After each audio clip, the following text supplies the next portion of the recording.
Oi, pessoal, tudo bem com vocês? Espero que sim.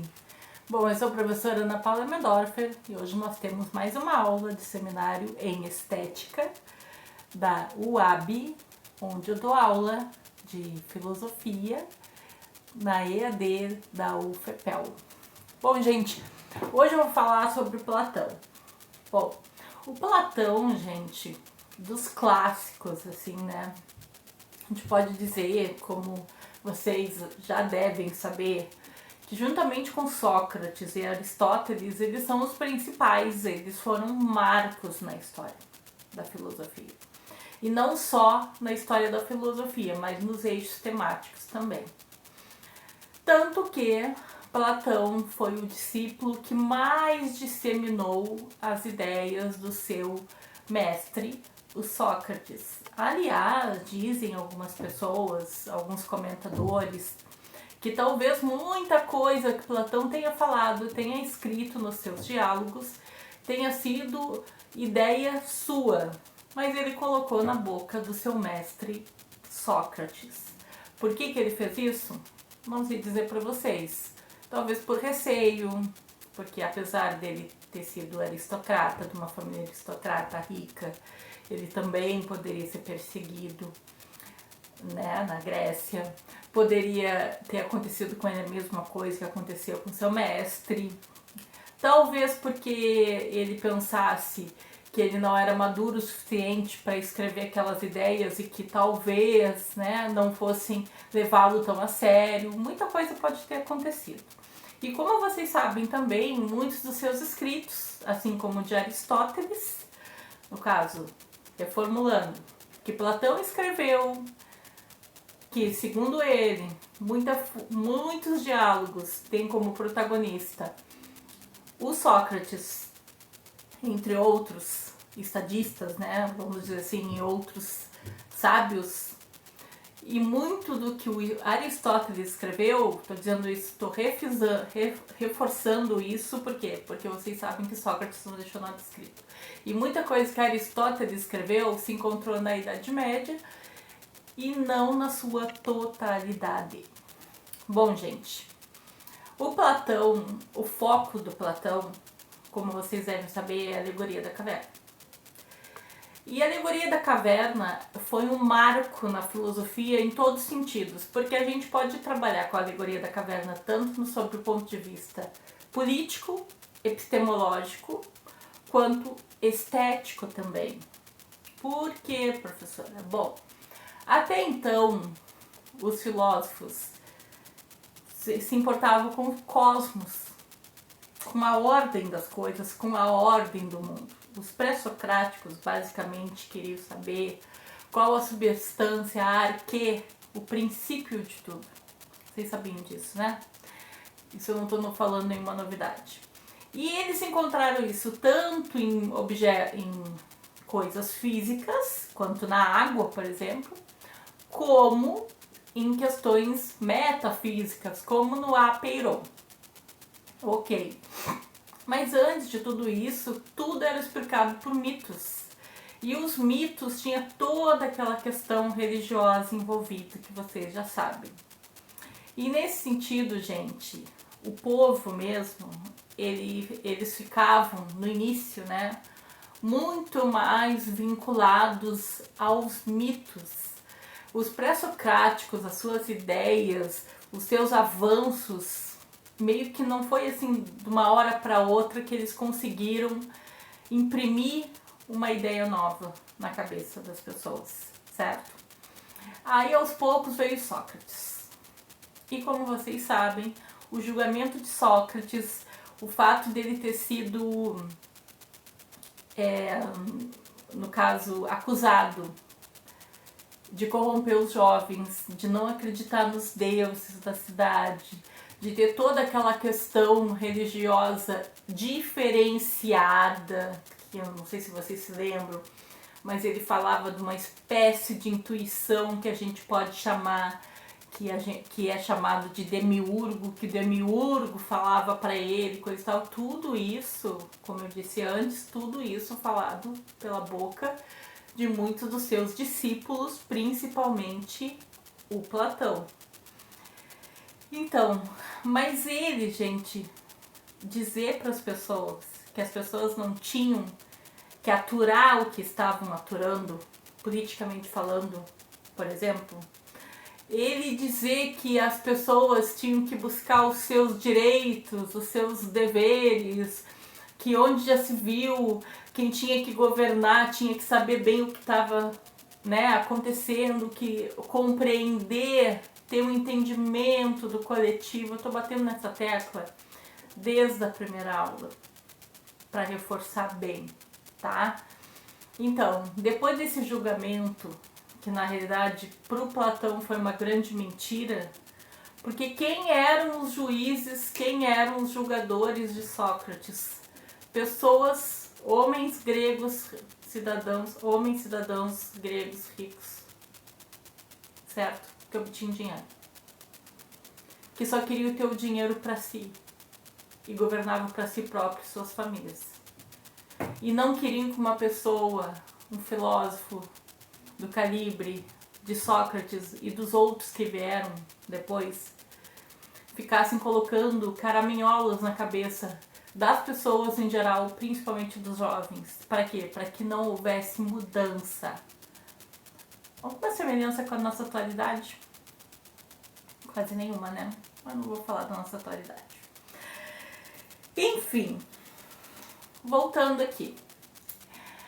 O Platão, com a sua alegoria da caverna, onde ele diz que os cidadãos gregos, atenienses, quando eu vou dar aula sobre a alegoria da caverna do Platão, que eu vou falar, por exemplo, para uma turma, um grupo assim escolar, vamos dizer assim, eu dou como exemplo a própria sala de aula, né, gente? Porque para o Platão ele usou a seguinte analogia, a seguinte alegoria simbólica, né? Que seria o seguinte: pessoas amarradas de costas dentro de uma caverna, mas de costas para a entrada da caverna. E na caverna, né, primeiro durante o dia havia a luz do sol, durante a noite poderia se acender uma fogueira, vamos dizer assim. Só que durante o dia, a sombra que batesse lá no fundo da caverna era meio difícil de ver. Era mais fácil ver as imagens que se fazia quando objetos passavam fazendo sombra, passavam no caso, pela fogueira lá fora e fazendo sombra lá dentro. E aí que um belo dia, uma dessas pessoas fugiu, conseguiu ver a luz do sol, que seria o conhecimento, e voltou, não achou justo, né, que só ele visse aquilo, que só ele tivesse sido abençoado com aquela luz, vamos dizer assim, que até deixou os seus olhos bastante ardentes, né, vamos dizer assim, e voltou para dizer para as pessoas que tudo que elas viam até aquele momento era falso. Tudo era falso naquela parede. Bom, essa nada mais nada menos que a alegoria do Platão. Para o Platão dizer que o que há de verdade são as ideias e os conceitos das coisas. O que é a justiça? Aí a gente pode dar um exemplo de justiça. Nossa, é justo que as pessoas, crianças, né, isso está na nossa Constituição, que as crianças frequentem a escola. Ah, mas eu estou dando um exemplo de justiça, professora, eu não estou dando ainda o conceito de justiça, como Platão pedia. Tá, então vamos dizer, é justo dar a cada um que lhe é devido. Aí assim ele ia, o que é a liberdade, o que é o amor, o que é a paz, o que é estar saudável, o que é a saúde. Aí faz a diferença da saúde com estar doente, né? Com a doença, vamos dizer assim. Isso eu estou colocando em termos mais abstratos. Mas aí nós podemos dizer em objetos físicos. O que é uma cadeira? Uma cadeira comum que tu coloca na tua mesa, na sua sala de estar, Bom, ela é um assento onde as pessoas usam justamente, para não ficar redundante, mas vai ficar redundante, para sentar, fazer suas refeições sobre a mesa ali.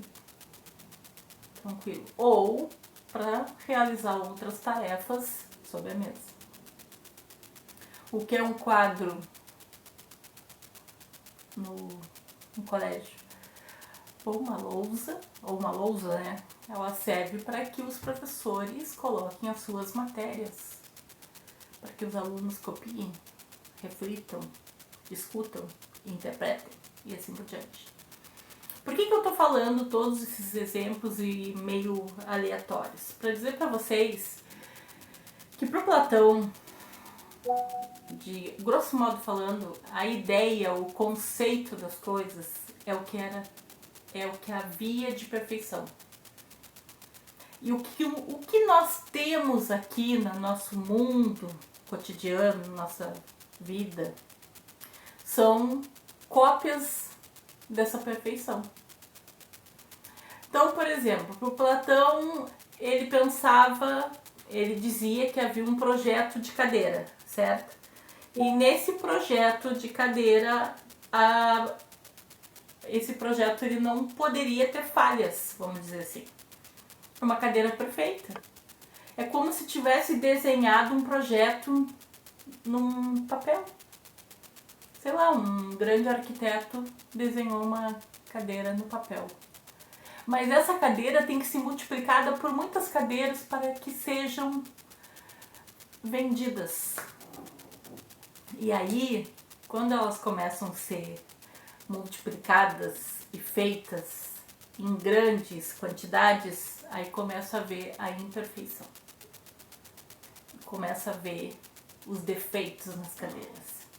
E aí que ele diz que existe a ideia de cadeira. Eu estou usando só o exemplo da cadeira, mas pode ser qualquer coisa, certo? É como se um grande arquiteto fizesse a ideia de cadeira e aqui nós, seres humanos, pessoas comuns, copiássemos esse projeto e começássemos a fazer em série essas cadeiras para vender, para ganhar dinheiro. Ai, professora, mas e aí? Eu acho que está começando a ficar compreendido, mais ou menos. Estamos chegando a uma compreensão do que Platão quis dizer. Sim, gente. Platão quis dizer que a ideia da cadeira é o conhecimento, ou episteme, como a gente fala. E as cópias, né? Quando elas vão começar a ser comercializadas, vamos dizer assim, cada pessoa que falar sobre aquela cadeira que é uma cópia, que está lá que está aqui dentro do meu escritório, dentro da minha casa, lá na escola que eu trabalhava ou na universidade, vai dar uma opinião sobre aquela cadeira. Mas poucos vão saber sobre o conhecimento de cadeira. Aí vocês vão me dizer assim, só quem vai conseguir saber o conhecimento de cadeira vai ser aquele arquiteto que escreveu o projeto? Não, não necessariamente.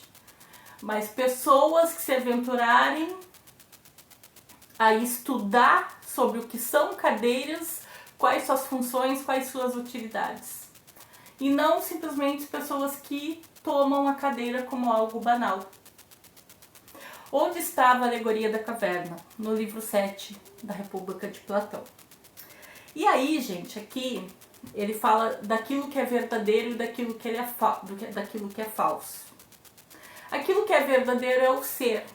O ser é esse projeto, essa cadeira projetada que eu digo para vocês. Aquilo que não é verdadeiro, que é falso, são as várias cópias de cadeiras que nós temos no mundo real, no mundo que nós vivemos, certo?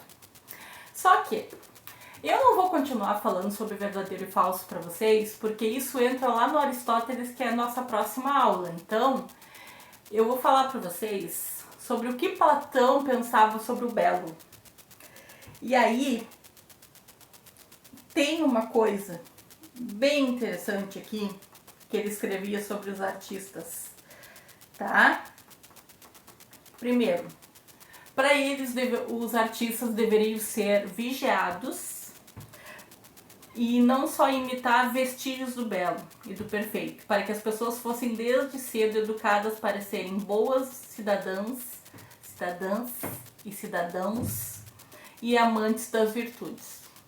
Lembro que eu falei para vocês que os gregos, de modo geral, eles tinham essa questão do kalokagatia, que o belo tem a ver com a virtude também, do ser belo e ser correto, que é o externo e o interno. O Platão não foge disso, gente. Aliás, o Platão, o nome dele nem é Platão, é Aristóteles, justamente pelos músculos que ele tinha. Depois que ele pegou esse apelido de Platão, não me perguntem o porquê, mas foi depois. Ele também não deixava de malhar o seu corpo, porque ele achava que era uma forma também de exercitar toda essa sabedoria dele. Então, as pessoas tinham que ser amantes da sabedoria e das virtudes. Tinham que ser ensinadas a isso. Então, os artistas, quando eles faziam assim, quando eles realizavam qualquer obra de arte, a obra tinha que ter uma maneira de comunicação que fosse correta, não só bela.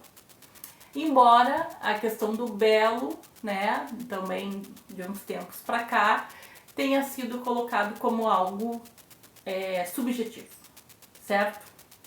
Aí assim, tem alguns exemplos que eu vou deixar o livro da estética, que está no livro da estética, na página 12. Alguns exemplos de um desenvolvimento de um contraponto que tem de algumas estátuas de mármore, tá?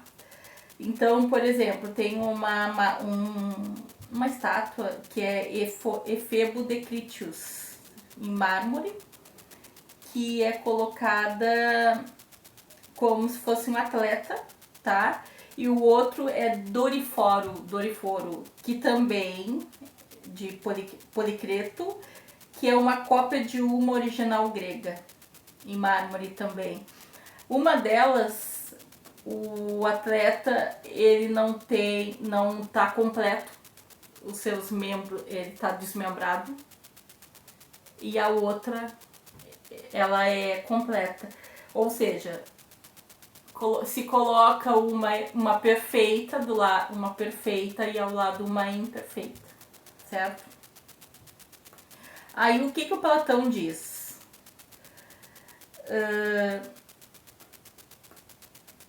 Aí aqui é colocado também, gente, depois vocês procurem dar uma olhada. Eu vou tentar retirar as páginas só para colocar as páginas para vocês.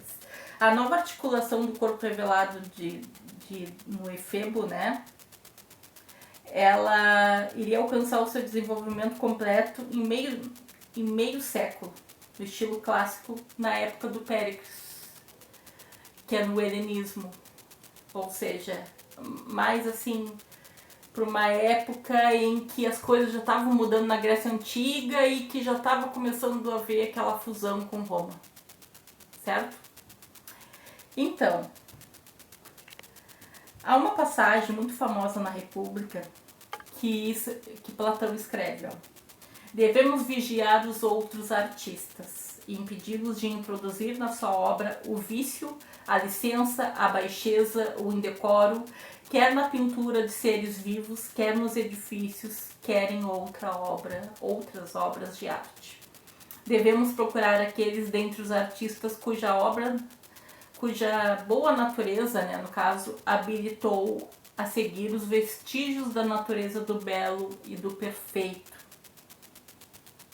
a fim de que os jovens, tal como os habitantes de um lugar saudável, tirem proveito de tudo, de onde quer que algo lhes impressione os olhos ou os ouvidos, procedente de obras belas, como uma brisa salutar de regiões sadias, que logo desde a infância, insensivelmente os tenha levado a imitar e apreciar a estar em harmonia com a razão formosa.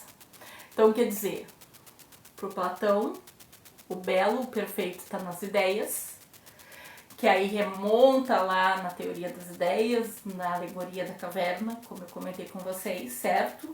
Os jovens têm que ser ensinados desde cedo a serem virtuosos, serem corretos, e não só na vida civil, mas na vida como artistas também. Ele levava muito a sério isso, assim como a maioria dos gregos, certo? Então, por hoje é isso. Bye!